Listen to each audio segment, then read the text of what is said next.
মুন্সিগঞ্জে চাঞ্চল্যকর রাত, আনন্দের পিকনিক শেষ হলো আতঙ্কে। মুন্সিগঞ্জ লঞ্চঘাটে পিকনিকের নামে চলছিল নাচ গান আর নাকি মাদকের আসর, কিন্তু তারপর যা ঘটল তা কারো কল্পনাতেও ছিল না।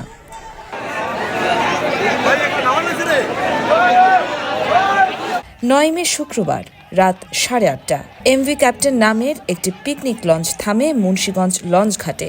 300 থেকে 400 জন তরুণ তরুণী আনন্দ ভ্রমণে বেরিয়েছিল কেরানীগঞ্জ থেকে।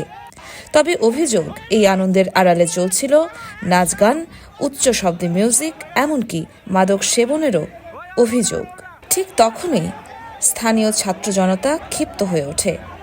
8-10 জন তরুণ তরুণী চা নাস্তা কিনতে নেমে গেলে তাদের আচরণকে কেন্দ্র করে উত্তেজনা ছড়ায়। 50 থেকে 60 জন স্থানীয়রা লঞ্চে ওঠে।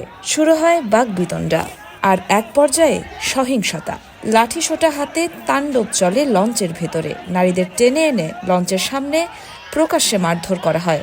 ভাইরাল হয় ভিডিও, সারা দেশে নিন্দার ঝড়।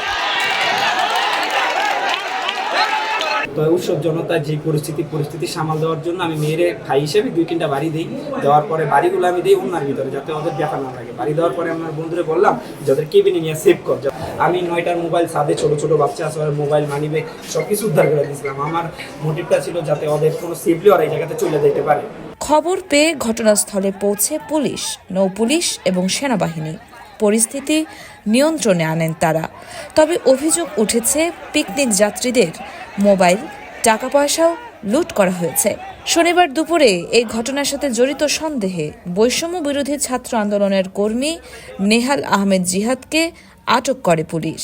মুন্সিগঞ্জ সদর থানার ওসি জানিয়েছেন, এখনও কোনো লিখিত অভিযোগ পাওয়া না গেলেও তদন্ত চলছে। ইয়র্মা শায়ের জাহান, দেশকাল নিউজ।